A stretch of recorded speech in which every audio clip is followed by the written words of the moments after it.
ഈ വാർത്താ മണിക്കൂറിലെ പ്രധാന റിപ്പോർട്ടുകളുമായി വാർത്താമഴ ആരംഭിക്കുന്നു. ഞാൻ എസ് വിജയകുമാർ. ഇപ്പോൾ വരുന്ന ഒരു പ്രധാന റിപ്പോർട്ടിലേക്കാണ് വാർത്താമഴ ആദ്യം കടക്കുന്നത്. കടമെടുപ്പ് പരിധിയിലെ കേന്ദ്ര സംസ്ഥാന ചർച്ച വീണ്ടും പരാജയപ്പെട്ടു. കടമെടുപ്പ് പരിധി ഉയർത്തണമെന്ന കേരളത്തിന്റെ ആവശ്യം അംഗീകരിക്കാതെ കേന്ദ്രം നിലപാടെടുക്കുകയായിരുന്നു. നേരത്തെ വാഗ്ദാനം ചെയ്ത 13,890 കോടി മാത്രമേ അനുവദിക്കാനാവൂ എന്ന നിലപാട് കേരളത്തെ കേന്ദ്രം അറിയിച്ചു. ആർ അച്യുതൻ ഡൽഹിയിൽ നിന്ന് കൂടുതൽ വിവരങ്ങൾ നൽകും. അച്യുതൻ, ചർച്ച സുപ്രീം കോടതിയുടെ നിർദ്ദേശപ്രകാരമാണ് നടന്നത്. കേരളത്തിൻ്റെ ഹർജി അത് സുപ്രീം കോടതിയിൽ ഇപ്പോഴും നിലനിൽക്കുന്നുണ്ട്. എന്ത് സാഹചര്യത്തിലാണ് ഈ ചർച്ച പരാജയപ്പെട്ടത്? കേന്ദ്രം അനുനയത്തിനില്ല, സമവായത്തിനില്ല, നേരത്തെ എടുത്ത നിലപാടിൽ നിന്ന് പിന്നോട്ടില്ല, അതാണോ നമ്മൾ കരുതേണ്ടത്?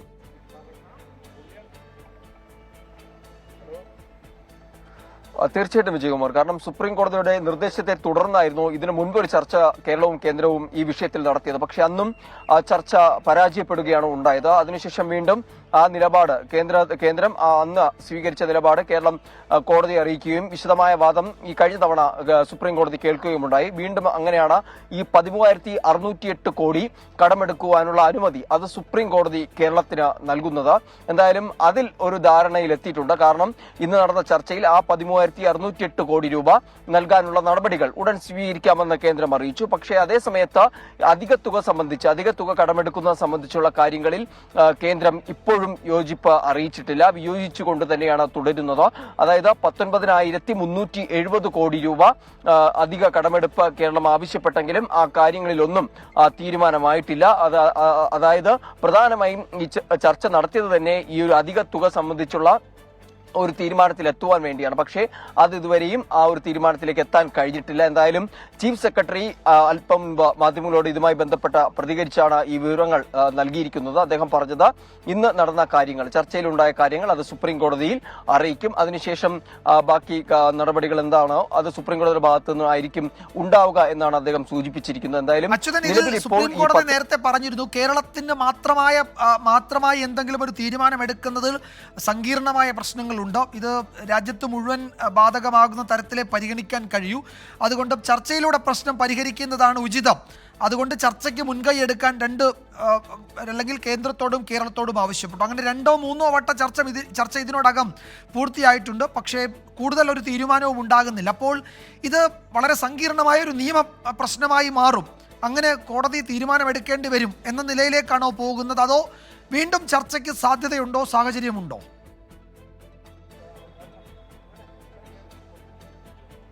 വിജയകുമാർ, ഈ സങ്കീർണതകളുണ്ട്. കാരണം ഈ കേസ് പരിഗണിക്കുമ്പോൾ സുപ്രീം കോടതി അറിയിച്ചത് ഈ ധനനയത്തിലൊക്കെ ഇടപെടാൻ സുപ്രീം കോടതിക്ക് തന്നെ പരിമിതികളുണ്ട്. അതുകൊണ്ടാണ് ഈ ചർച്ചയുടെ സാധ്യതകൾ ഇരു കൂട്ടർക്ക് മുൻപിലേക്ക് തുറന്നത്. കാരണം ചർച്ചയിലൂടെ ഈ പ്രശ്നം പരിഹരിച്ചാൽ അതായിരിക്കും ഏറ്റവും ഗുണകരമെന്നായിരുന്നു സുപ്രീം കോടതിയുടെ നിരീക്ഷണം പോലും. ആ ഒരു ഘട്ടത്തിലാണ് ഈ 2 ചർച്ചകൾ സുപ്രീം കോടതി നിർദ്ദേശത്തെ തുടർന്ന് നടന്നത്. അതിൽ രണ്ടാമത്തെ ചർച്ച പരാജയപ്പെട്ടിരിക്കുകയാണ്.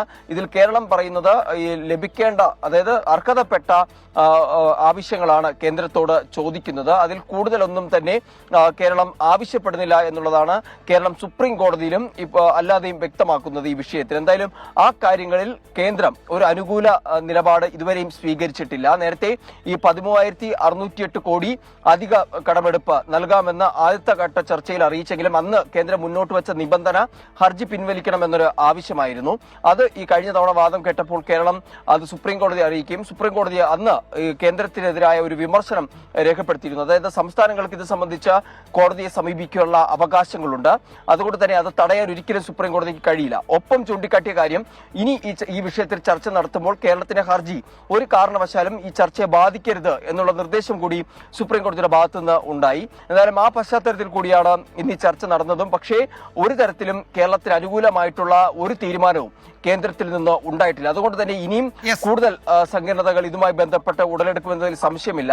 സുപ്രീം കോടതിയെ സംബന്ധിച്ചും ഈ കാര്യത്തിൽ ഇനി ഒരു കടുത്ത നടപടിയോ അല്ലെങ്കിൽ എന്താണ് ഇനി അത് കോടതിയുടെ മുന്നിലേക്ക് വീണ്ടും എത്തുകയാണ്. 13,608 കോടി അത് നൽകാമെന്ന് കേന്ദ്രം സുപ്രീം കോടതി അറിയിച്ചു. അതിനപ്പുറത്തേക്ക് തൽക്കാലം അനുവദിക്കാനാവില്ല എന്നാണ് കേന്ദ്രം ഇന്ന് കേരളത്തെ ഈ ഉഭയകക്ഷി ചർച്ചയിൽ അറിയിച്ചത്. ഇന്നത്തെ ചർച്ചയുടെ വിശദാംശങ്ങൾ കേരളം സുപ്രീം കോടതി അറിയിക്കുമെന്നാണ് ചീഫ് സെക്രട്ടറി ഇപ്പോൾ വ്യക്തമാക്കിയത്. ഇനിയും തീരുമാനം കോടതിയുടെ ഭാഗത്തു നിന്നാണ് ഉണ്ടാകേണ്ടത്. ആർ അച്യുതനാണ് ഏറ്റവും പുതിയ വിവരങ്ങൾ നൽകിയത്. ലോക്സഭാ തെരഞ്ഞെടുപ്പിലെ കോൺഗ്രസ് സ്ഥാനാർത്ഥി പട്ടികയിൽ അപ്രതീക്ഷിത മാറ്റങ്ങൾ. വടകരയിൽ നിന്ന് കെ മുരളീധരൻ തൃശൂരിലേക്ക് മാറും. ഷാഫി പറമ്പിൽ വടകരയിൽ കോൺഗ്രസ് സ്ഥാനാർത്ഥിയാകും. ആലപ്പുഴയിൽ കെ സി വേണുഗോപാൽ തന്നെ മത്സരിക്കും. രാഹുൽ ഗാന്ധി വയനാട്ടിലും കണ്ണൂരിൽ കെ സുധാകരനും തുടരും. അന്തിമ പ്രഖ്യാപനത്തിന് മുൻപ് ഡൽഹിയിൽ കെ സി വേണുഗോപാലിന്റെ നേതൃത്വത്തിൽ കേരള നേതാക്കൾ ഇപ്പോൾ ചർച്ച നടത്തുകയാണ്.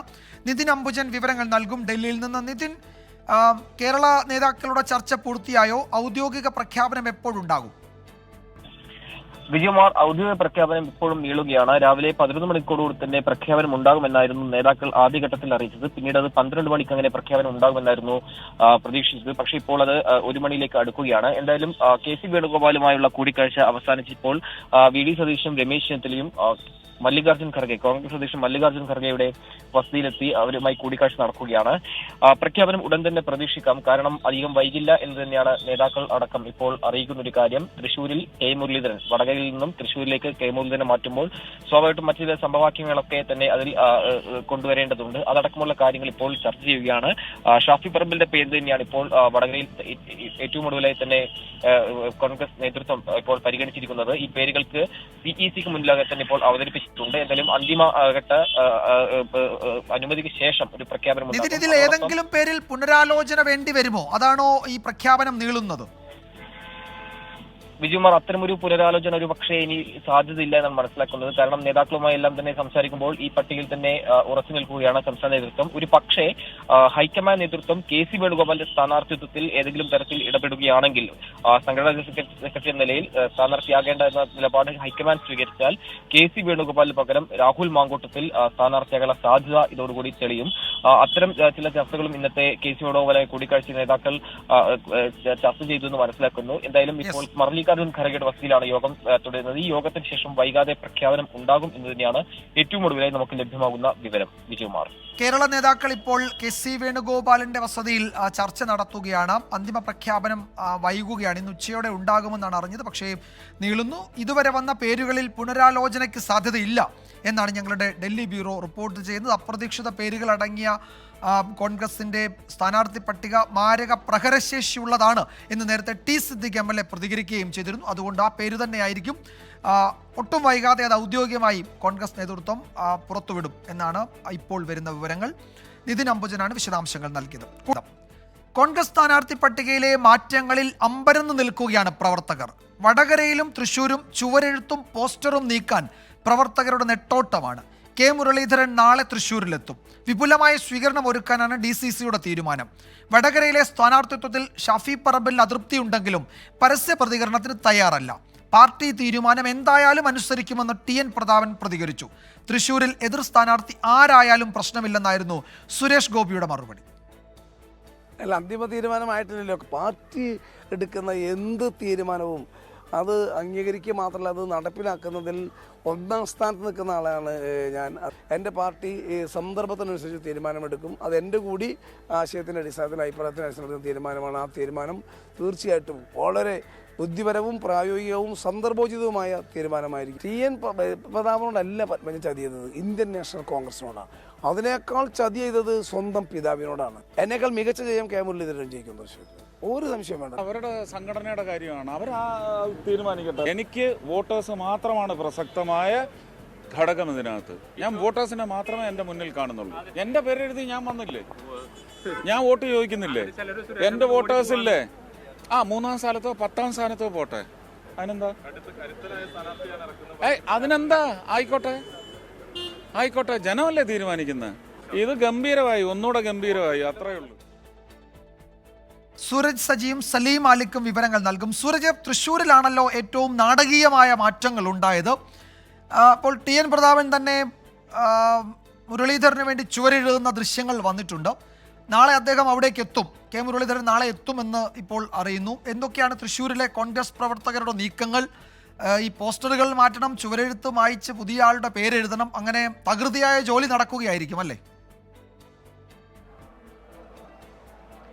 തീർച്ചയായും വിജയകുമാർ, എന്തായാലും ടി എൻ പ്രതാപൻ തന്നെ തന്റെ പേരിലുള്ള ചുവരുകളെല്ലാം തന്നെ മായ്ച്ച് പുതിയ സ്ഥാനാർത്ഥി അതായത് കെ മുരളീധരന് വേണ്ടിയുള്ള ചുവരെഴുതുന്ന കൗതുക കാഴ്ച ഇന്ന് നമ്മൾ തൃശ്ശൂരിൽ കണ്ടു. നേരത്തെയും ഇതുപോലെ പല ചുവരുകളും തൃശ്ശൂരിന്റെ രാഷ്ട്രീയ ചരിത്രത്തിൽ മായ്ച്ചിട്ടുണ്ട്. ഇതിപ്പോൾ ടി എൻ പ്രതാപൻ തന്നെ കെ മുരളീധരന് വേണ്ടി ചുവരുകൾ മായ്ച്ച് ചുവരെഴുതുന്ന കാഴ്ചയാണ് കണ്ടത്. എന്തായാലും നാളെ 11 മണിയോട് കൂടിയായിരിക്കും കെ മുരളീധരൻ തൃശ്ശൂരിലേക്ക് എത്തുക. ട്രെയിൻ മാർഗം ഇവിടെ എത്തുന്ന മുരളീധരന് റെയിൽവേ സ്റ്റേഷൻ വലിയ രീതിയിലുള്ള സ്വീകരണം നൽകാനുള്ള ഒരുക്കത്തിലാണ് കോൺഗ്രസ് പ്രവർത്തകർ. പിന്നീട് റോഡ് ഷോയായി തൃശൂർ നഗരത്തിലെത്തുക. റൗണ്ടിന് ചുറ്റും റോഡ് ഷോ എന്നുള്ളതാണ് നിലവിൽ നിശ്ചയിച്ചിട്ടുള്ളത്. അങ്ങനെ സ്ഥാനാർത്ഥി പ്രഖ്യാപനത്തോടു കൂടി വലിയ രീതിയിലുള്ള പ്രചരണത്തിലേക്ക്, അതായത് സ്ഥാനാർത്ഥി മാത്രമേ മാറുന്നുള്ളൂ, മറ്റ് പദ്ധതികൾ അതായത് 10-ാം തീയതി UDF കൺവെൻഷൻ ഉൾപ്പെടെ വിളിച്ചു ചേർത്തിട്ടുണ്ട്. ആ പരിപാടികളെല്ലാം തന്നെ നേരത്തെ നിശ്ചയിച്ച പരിപാടികളെല്ലാം തന്നെ അതേ നിലയിൽ പോകട്ടെ. അതിനപ്പുറത്തേക്ക് സ്ഥാനാർത്ഥിയെ മാത്രം മാറ്റി നിശ്ചയിച്ചുകൊണ്ടുള്ള പ്രചാരണ പ്രവർത്തനങ്ങളിലേക്ക് കടക്കുക എന്നുള്ളതാണ്. അതും ദ്രുതഗതിയിലുള്ള പ്രവർത്തനങ്ങൾക്ക് UDF ക്യാമ്പ് ലക്ഷ്യമിടുന്നു എന്നുള്ളത് തന്നെയാണ് നമുക്ക് മനസ്സിലാക്കാൻ കഴിയുന്നത്. അതുകൊണ്ടാണ് ഇന്ന് ജില്ലാ അധ്യക്ഷന്റെയും ടി എൻ പ്രതാപന്റെയും എല്ലാം നേതൃത്വത്തിൽ തന്നെ ഈ പ്രഖ്യാപനത്തിന് മുൻപേ തന്നെ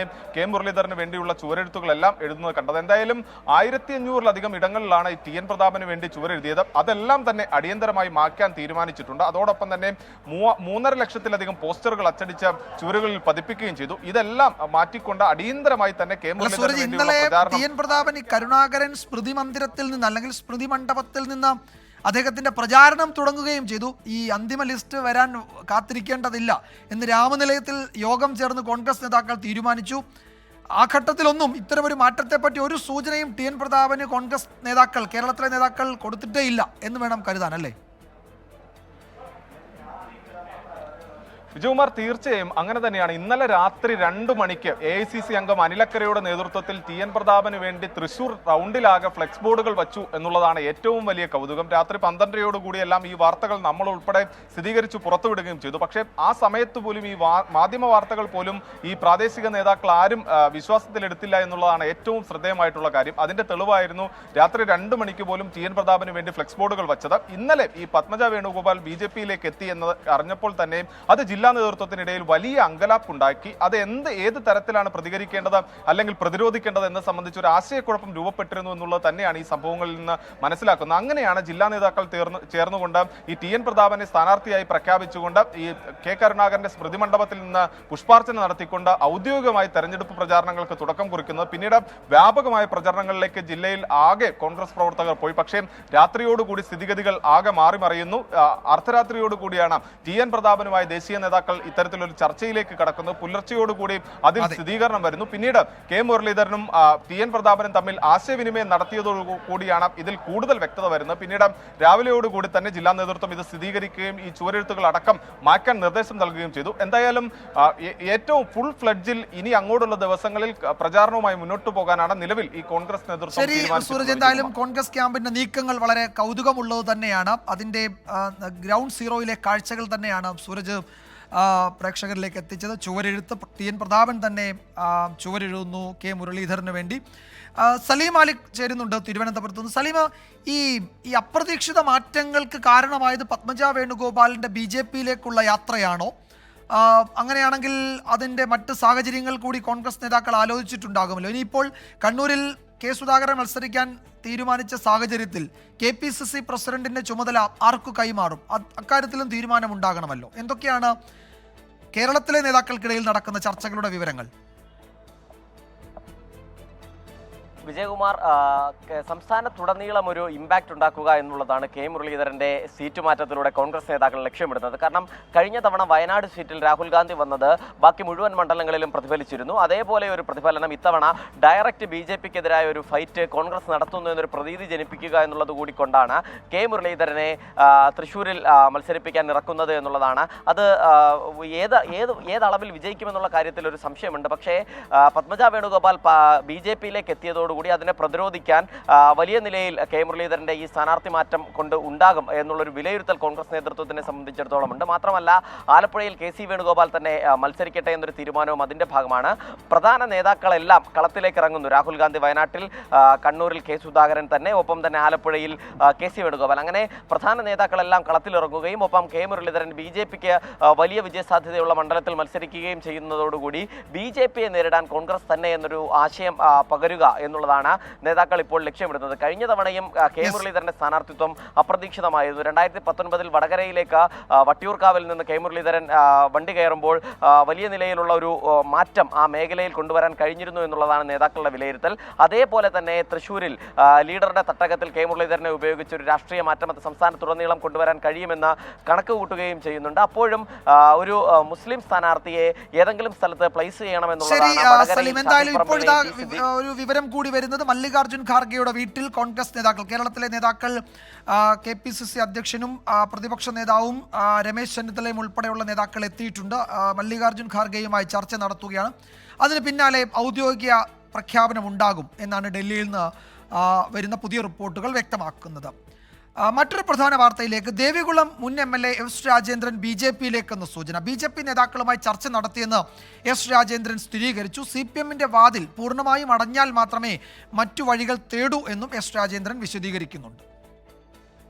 വിളിച്ചിരുന്നു, വന്ന് കണ്ടു. നമ്മളോട് പറയാതെ തന്നെ ഒരാള് മൂന്നാർക്കാർ ആരെങ്കിലും സാർ വീട്ടിലുണ്ടോ എന്ന് ചോദിച്ചപ്പോൾ ഉണ്ട്, കാണാൻ വരട്ടെ പോരെ. അവരുടെ കൂടെ ഒരാൾ വരുന്നു, കണ്ടു, സംസാരിച്ചു. അപ്പം നമ്മൾ നമ്മുടെ നിലപാട് വളരെ വ്യക്തമായി പറഞ്ഞു. അതിനുശേഷമാണല്ലോ സ്റ്റേറ്റ് സെക്രട്ടറി കാണുന്നത്, സംസാരിക്കുന്നത്. അതുകൊണ്ട് ഇപ്പോൾ യാദൃശ്യമായി നടന്ന സംഭവങ്ങളെല്ലാം അത്ഭുതകരമായി നടന്നു എന്ന് കണക്കാക്കേണ്ടതില്ല. നിലവിൽ വേറെ ഒരു പാർട്ടിയിലേക്കും പോയിട്ടുമില്ല, പോകാൻ വേണ്ടിയിട്ടുള്ള തയ്യാറെടുപ്പും ഇല്ല. ഈ പറഞ്ഞ പോലെ യൂഹാപോഹവും അടിസ്ഥാനരഹിതമായ പ്രചരണങ്ങളും വാർത്തകളുമാണ്. പാർട്ടി നടപടി നേരിട്ട CPMലെ ചിലർ ഒരുപക്ഷെ BJPയിലേക്ക് പോയേക്കുമെന്ന് LDF കൺവീനർ EP ജയരാജൻ. അല്ലാതെ ആരും പോകില്ല. പണം വീശിയാണ് BJP ആളെ പിടിക്കുന്നതെന്നും EP ജയരാജൻ പറഞ്ഞു. പണം കൊടുത്തും അതുപോലെ മറ്റു പല സ്വാധീനങ്ങൾ ഉപയോഗിച്ചുകൊണ്ടും അവർ പലതും ചെയ്തുകൊണ്ടിരിക്കുകയാണ്. കോൺഗ്രസിൻ്റെ KPCC പ്രസിഡന്റിനെ തന്നെ അദ്ദേഹം RSSന് കാവലേർപ്പെടുത്തിയ ആളല്ലേ. പക്ഷെ CPMൽ നിന്ന് പോകാൻ സാധ്യതയില്ല. ചിലപ്പോൾ പാർട്ടി നേരത്തെ നടപടിയെടുത്തിട്ടുള്ള ചിലരുണ്ടാകും. CPMൽ നിന്നും ആരെങ്കിലും എങ്ങനെയെങ്കിലും നടപടിയെടുത്തവരാണെങ്കിൽ ആകട്ടെ, കൊള്ളാത്തവരാണെങ്കിൽ ആകട്ടെ എന്ന് ധരിച്ച് നടക്കുന്നുണ്ടാകും. ഇതെനിക്ക് അറിഞ്ഞുകൂടാ. സുരേന്ദ്രൻ പറഞ്ഞത് ഈ കുറ്റം പറയുന്ന പലരും BJPയുമായിട്ട് ചർച്ച നടത്തിയവരാണെന്നാണ് പറയുന്നത്. അപ്പം അത് സുരേന്ദ്രനോട് തന്നെ ചോദിച്ചാൽ സുരേന്ദ്രൻ ആരെങ്കിലുമായി ചർച്ച നടത്തിയിട്ടുണ്ടോ നോക്കാം, എങ്ങോട്ടെങ്കിലും പോകാൻ. രാഹുൽ വിജയൻ ഇടുക്കിയിൽ നിന്ന് വിവരങ്ങൾ നൽകും. രാഹുൽ, ഈ എസ് രാജേന്ദ്രൻ പറയുന്നത് നേരത്തെ നടത്തിയ ചർച്ചയുടെ കാര്യമാണോ, അതോ ഈ ദിവസങ്ങളിൽ BJP നേതാക്കൾ അദ്ദേഹവുമായി നടത്തിയ ചർച്ചയുടെ വിവരങ്ങളാണോ? അതിനുശേഷം സംസ്ഥാന സെക്രട്ടറിയെ കണ്ടു എന്നും കൂടി എസ് രാജേന്ദ്രൻ പറയുന്നുണ്ടല്ലോ. ഈ കഴിഞ്ഞ ദിവസങ്ങളിലായി നടന്ന ചർച്ച എന്നുള്ളതാണ് ഇദ്ദേഹം എസ് രാജേന്ദ്രൻ വ്യക്തമാക്കിയിരിക്കുന്നത്. BJPയുടെ പ്രമുഖ നേതാക്കളടക്കം ആ വീട്ടിലെത്തി ചർച്ച നടത്തിയിരുന്നു. പക്ഷേ താൻ ഒരിക്കലും BJPയിലേക്ക് പോകാൻ തീരുമാനമെടുത്തിട്ടില്ല. അത്തരം പ്രചരണങ്ങൾ തെറ്റാണ്. നിലവിൽ എന്തായാലും താൻ CPM പ്രവർത്തകൻ തന്നെയാണ്. പാർട്ടിയുടെ വാതിൽ പൂർണ്ണമായും അടഞ്ഞെങ്കിൽ മാത്രമേ മറ്റു വഴികൾ തേടുകയുള്ളൂ എന്നും എസ് രാജേന്ദ്രൻ വ്യക്തമാക്കിയിട്ടുണ്ട്. ഒരു പക്ഷേ ഇതൊരു സമ്മർദ്ദ തന്ത്രം കൂടിയാകാൻ ഉള്ള സാധ്യതയുണ്ട്. കാരണം കഴിഞ്ഞ 2 കൊല്ലമായിട്ട് പാർട്ടിയിൽ നിന്ന് CPMൽ നിന്ന് സസ്പെൻഷനിലാണ് എസ് രാജേന്ദ്രൻ ഉള്ളത്. പഴയ പ്രതാപമില്ല, മറ്റ് ആളുകളുടെ അണികളുടെ ഒന്നും കൂട്ടം എസ് രാജേന്ദ്രനൊപ്പം ഇല്ല. അത് തിരികെ കിട്ടണമെങ്കിൽ CPMൽ തന്നെ ഒരു വലിയ നേതാവായി നിന്നെങ്കിൽ മാത്രമേ മൂന്നാറിൽ അത് നടക്കുകയുള്ളൂ.